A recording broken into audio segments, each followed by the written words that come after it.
नमस्कार, मैं ऋषभ शर्मा और आप देख रहे हैं आचरण न्यूज। आइए जानते हैं आज की कुछ मुख्य खबरें।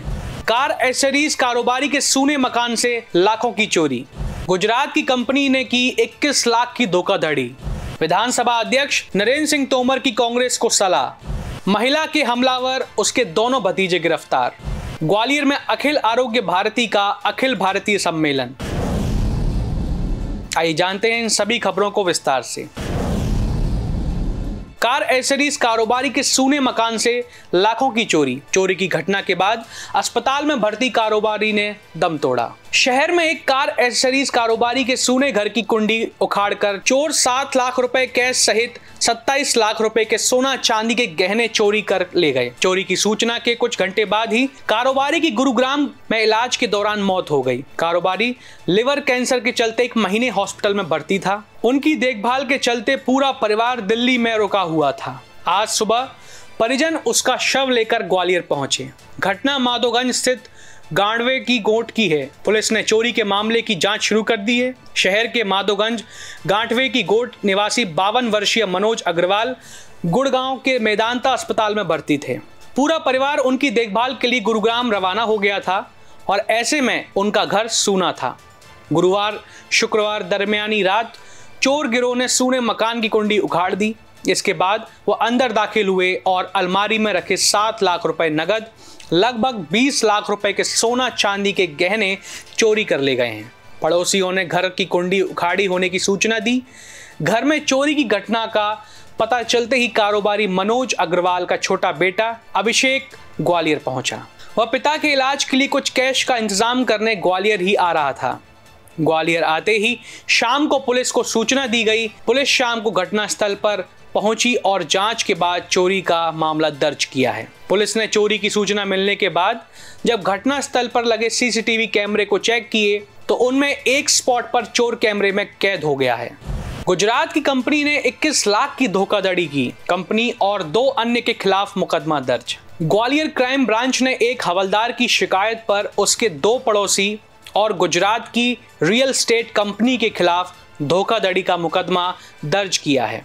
धोखाधड़ी 21,40,000 रुपए की गई। दरअसल धर्मवीर राजावत के पिता शत्रुघ्न राजावत एसएफए में पदस्थ हैं और महाराजपुरा रोड पर स्थित आरजे पुरम में रहते हैं। उनके पड़ोस में सुनील राठौर और सत्येंद्र राठौर भी रहते हैं। इन लोगों ने धर्मवीर राजावत और उसके पिता शत्रुघ्न राजावत को बताया था कि गुजरात के नए प्रोजेक्ट धोलेरा मेट्रो सिटी में यदि नक्शे एवरग्रीन कंपनी के माध्यम से पैसा निवेश किया जाए तो 13 महीने में ही रकम दुगनी हो सकती है। वहीं साप्ताहिक इनकम भी उन्हें मिलने लगेगी। इस लालच में धर्मवीर और उसके विशेष सशस्त्र बल में तैनात पिता शत्रुघ्न राजावत आ गए। उन्होंने 18 नवंबर 2022 से पिछले साल 15 जनवरी 2000 तक 21,40,000 रुपए अलग अलग किश्तों में गुजरात की नेक्सा एवरग्रीन कंपनी में लगा लिए। लेकिन जब उन्हें समय अवधि बीतने के बाद ना तो पैसे वापस मिले, ना ही कोई प्लॉट या जमीन मिली, तब उन्होंने इसके लिए पुलिस में आवेदन किया। पुलिस ने मामले की जांच के बाद पड़ोसी सुनील राठौर, सत्येंद्र राठौर और नेक्सो एवरग्रीन कंपनी गुजरात के संचालक के खिलाफ धोखाधड़ी का मामला दर्ज कर लिया। फिलहाल इस मामले में किसी की गिरफ्तारी नहीं हो सकी है। क्राइम ब्रांच में जो है फरियादी धर्मवीर सिंह राजावत है। हमारे होमगार्ड में जो पुलिस में उनके फादर काम करते हैं, उनके द्वारा धोखाधड़ी का एक आवेदन दिया गया था। उनके पड़ोस में रहने वाले सत्येंद्र राठौर और सुनील राठौर ने उन्हें विश्वास दिलाया कि नेक्सा एवरग्रीन कंपनी जो है धोलेरा गुजरात में प्रॉपर्टी का काम कर रही है और वहाँ प्रॉपर्टी में इन्वेस्टमेंट करेंगे आप तो 1 साल में डबल हो जाएंगे और उसका आपको रिटर्न भी अच्छा मिलेगा और मंथली किस्तें ही मिलेंगी। तो उन्होंने विश्वास करके 21,40,00,000 रुपए उसमें जमा करा दिए और बाद में ना तो मतलब शुरू में तो कुछ पैसे उनको रिटर्न मिले, बाद में नहीं मिले। उस पर से उनके द्वारा धोखाधड़ी की रिपोर्ट दर्ज कराई गई, ना उनको प्लॉट मिला। तो उनकी रिपोर्ट पर से जो अपराध पंजीबद्ध किया गया जांच पर से और प्रकरण में विवेचना की जा रही है। आरोपियों को जल्दी गिरफ्तार किया। हाँ, ये जो कंपनी है नेक्सा एवरग्रीन कंपनी, इनके द्वारा जो है यहाँ पे ग्वालियर में कार्यालय भी खोला गया था और प्रॉपर्टी में इन्वेस्टमेंट के नाम पे लोगों को और झांसा भी दिया गया था और उनके विरुद्ध पूर्व में भी कुछ धोखाधड़ी के अपराध पंजीबद्ध हुए। विधानसभा अध्यक्ष नरेंद्र सिंह तोमर की कांग्रेस को एक विशेष सलाह, कांग्रेस अपने ज्ञान में वृद्धि करे। मध्य प्रदेश विधानसभा के अध्यक्ष नरेंद्र सिंह तोमर आज ग्वालियर में हैं और उन्होंने आरोग्य भारती के एक कार्यक्रम में भी शिरकत की। इधर मीडिया के सवालों के जवाब में कांग्रेस की न्याय यात्रा पर टिप्पणी करते हुए उन्होंने कांग्रेस को सलाह दी वह अपने ज्ञान में वृद्धि करें। फसलों की एमएसपी पर कांग्रेस के बयानों पर उन्होंने कहा, एमएसपी पर स्वामीनाथन कमेटी की सिफारिशों खुद यूपीए सरकार की एक कमेटी ने खारिज कर दिया था। उन्होंने यह भी बताया कि नरेंद्र सिंह तोमर की सरकार ने एमएसपी के लिए जो मैकेनिज्म तैयार किया है वह स्वामीनाथन कमेटी की सिफारिश के आधार पर ही है।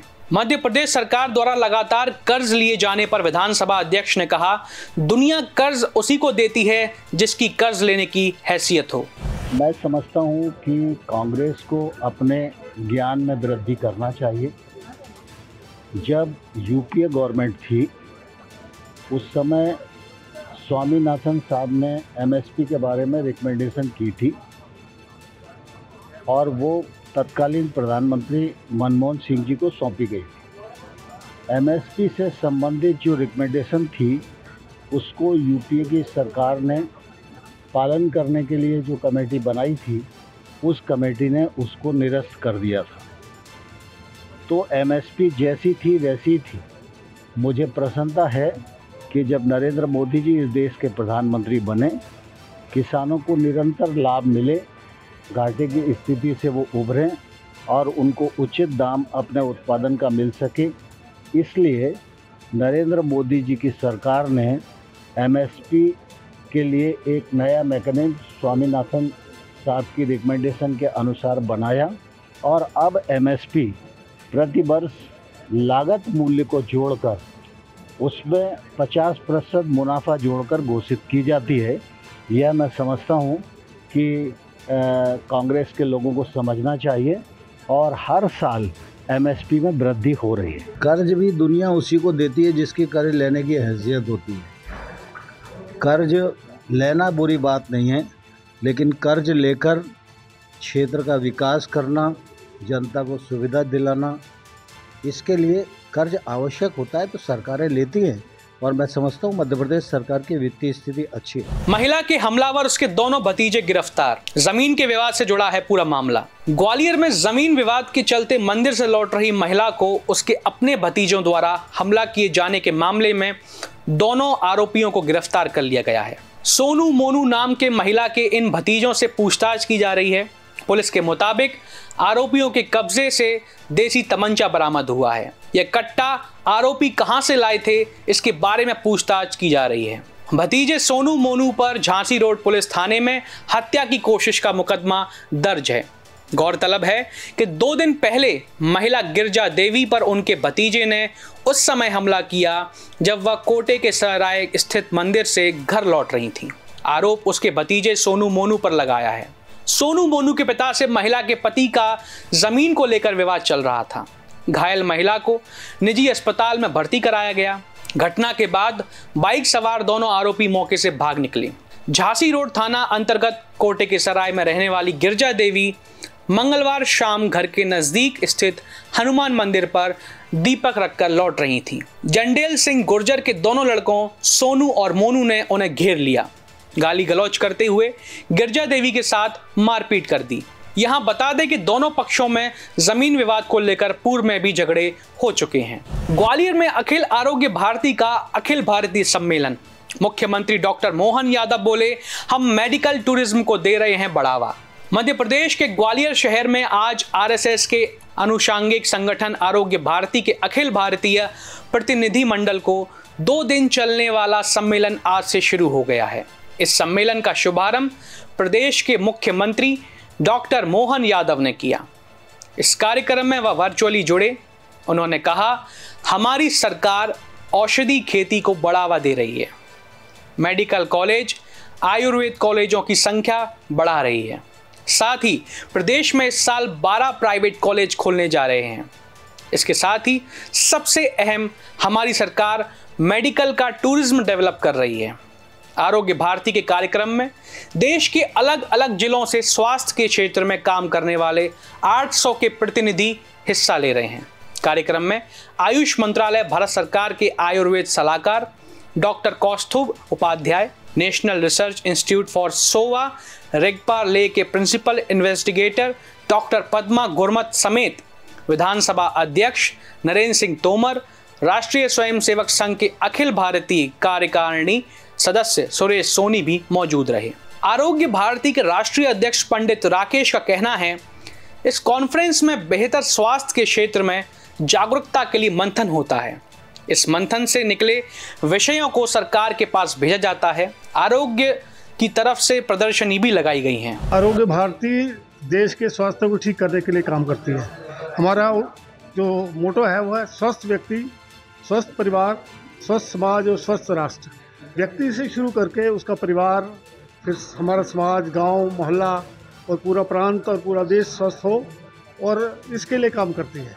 इसलिए हम आरोग्य रखने के लिए क्या क्या उपाय कर सकता है व्यक्ति, अपनी स्वस्थ जीवन शैली है, शुद्ध आहार विहार है, व्यायाम योग है, अपनी सोच ठीक रख सकता है, प्रकृति के साथ उसका तालमेल ठीक हो, प्रकृति के अनुसार उसकी जीवनचर्या हो, अपने आसपास जो औषधीय पौधे हैं, वनस्पति हैं, उनका प्रयोग स्वस्थ रहने के लिए तथा छोटी मोटी बीमारी के लिए हम कैसे कर सकते हैं, इन सब के ऊपर मंथन करके हम कार्यकर्ताओं के साथ चर्चा करते हैं और उस विषय को आम जन तक पहुंचाने के लिए आरोग्य भारती कार्य करती है। हमारा ये कहना है कि मेरा स्वास्थ्य मेरी जिम्मेवारी, my health is my responsibility. ये संदेश जो अंतिम पंक्ति में खड़ा हो व्यक्ति उस तक भी पहुंचे, लोग इसको पालन करने लगे अपने जीवन में, इसके लिए आरोग्य भारती काम कर रही है। देश दुनिया की सभी खबरें देखने के लिए जुड़े रहिए आचरण न्यूज से। आचरण न्यूज, हर कदम आपके साथ।